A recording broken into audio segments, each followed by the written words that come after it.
For a second there, I was nervous that Bel Air lost its edge. The last two episodes of season 3 just dropped, and they were my favorite two episodes of the season. Spoilers if you aren't up to date. Watching these two episodes reminded me of watching like a comic book series or anything where I've read the source material, because I had this eerie feeling where I knew exactly what was going to happen, not how they were going to do it. And in this case, the introduction of Nikki is confirmed. I said in my last review that I knew they were going to get pregnant, and it was very clear they were gearing up to it, and that's why they put just a little bit of drama with their relationship. I just wish that the stakes felt higher. Even that kiss that Phil had, he rejected immediately. Like, he kept it away from his wife, but he rejected it. And I don't know, I wish they explored what that felt like for both of them wanting to see other people. Even if it was just for one episode, if they opened up their marriage, if they were separated, if Phil moved out, I don't know. I just kind of wanted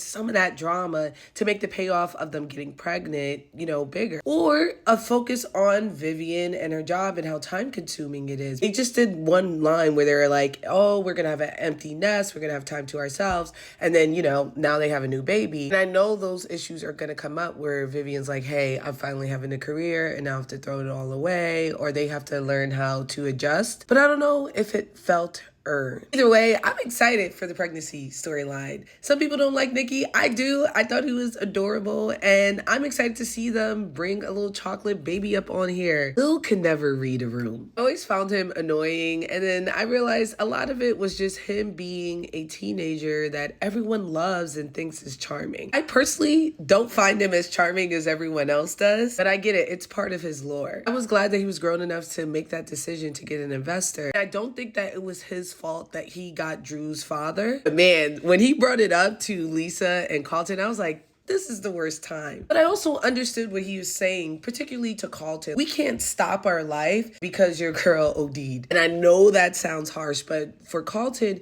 he needs to keep that structure. He needs to get something going. And to consume himself and his girlfriend ODing is not good for him. And we saw him spiraling. We saw Carlton getting ready to do some drugs. So he ate that one little time when he was like, yo, we gotta get this investor. But I'm glad that he stepped up and chose that investor for them. I was nervous that he was going to try to do Black Cess on his own, which we've seen time and time again that he's just, the cute guy who's supposed to be in the forefront. He doesn't know how to run a business at all. The subplot with the mom getting a new boyfriend, I don't know. I guess maybe they're trying to say that he's healed and they've all moved on from Marlon Wayans. I just got a little bit of whiplash because before his mom was besmirching this man's name, and now she was like, he did it for the family. He went to jail for the family. Blah, blah, blah. I don't know what's going on. That his mom is finally getting some buns after watching her be alone for over a decade. Never gotten that plot point. I don't understand men who wouldn't want their mother to date new men, especially when they see that they're lonely. I'm glad that he finally was like giving them their blessing. First, can we take a moment for Carlton's silk sweater? Carlton is one of my favorite characters on this show. His recovery felt very real, and I could feel his frustration, particularly with his parents,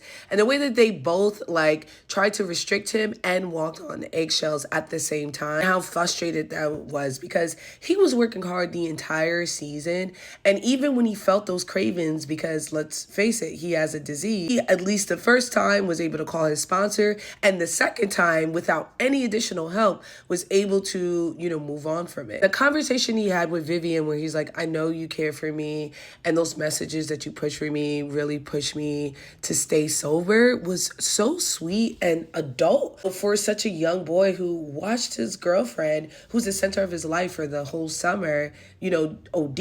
Seeing him lash out at Will and the rest of his family really hurt, but I can understand how he feels, particularly for someone that he truly loved. Listen, if I was Drew, I would be moving the same exact way. The guy who took my girl and the guy who washed me up is trying to get money from my dad. Brokies. So you gotta remember that Drew remembers Carlton as the guy who let white guys say nigga What? Now you talking about black sis? That being said, for some reason, I can't stand him. And his smug, pouty smile. Listen, I know I was talking shit about Lisa, but she looked great this entire episode. So it looks like I had to just be a little bit patient. I love the fact that they brought up Martha's Vineyard because that is like the Black Hamptons now. I just really enjoy how they highlight black luxury. Ashley's storyline I thought was very sweet and appropriate for the Asia she's supposed to be. I love that without any real confusion, she understood that she's fluid and she likes anyone. And I also love that this isn't going to a plot point where she's going to hide it. And I thought it was very appropriate that when she went to express how much she liked her new boyfriend,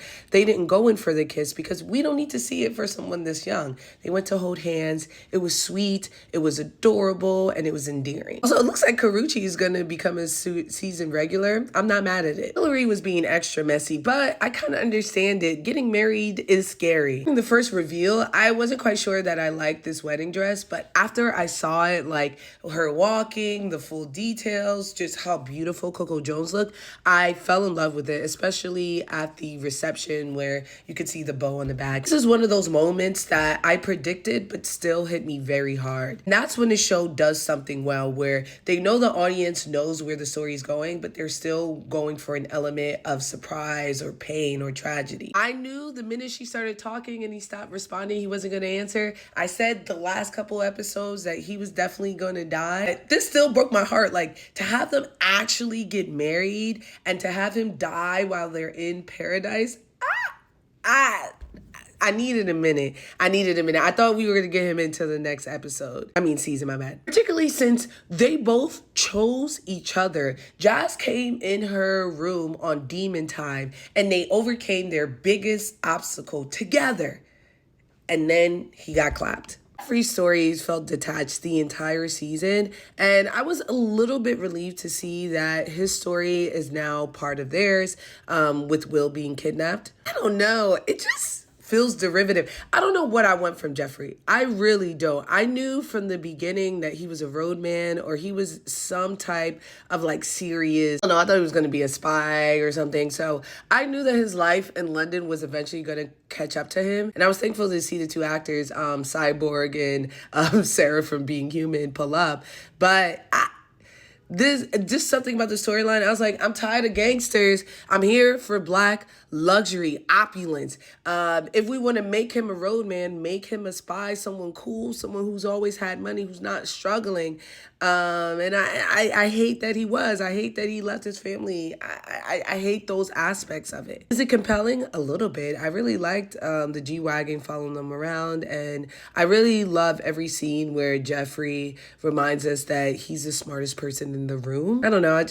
Again, I wanted more for my man. And I'm glad that he's not leaving the series because clearly he's so tied. I was worried that this actor was going to go. The show is 1000% a comfort show for me, and I cannot wait for season 4. It definitely hit a stride with the characters. The drama is back in the story because I was really worried that they were starting to get lighter and more afraid to take these risks. For them to do 2 twists that I already knew with the pregnancy and with Trevor/LaMarcus, and to do it well, I think is a great feat. So I give these episodes in the series 4 out of 5 Frankie Flames.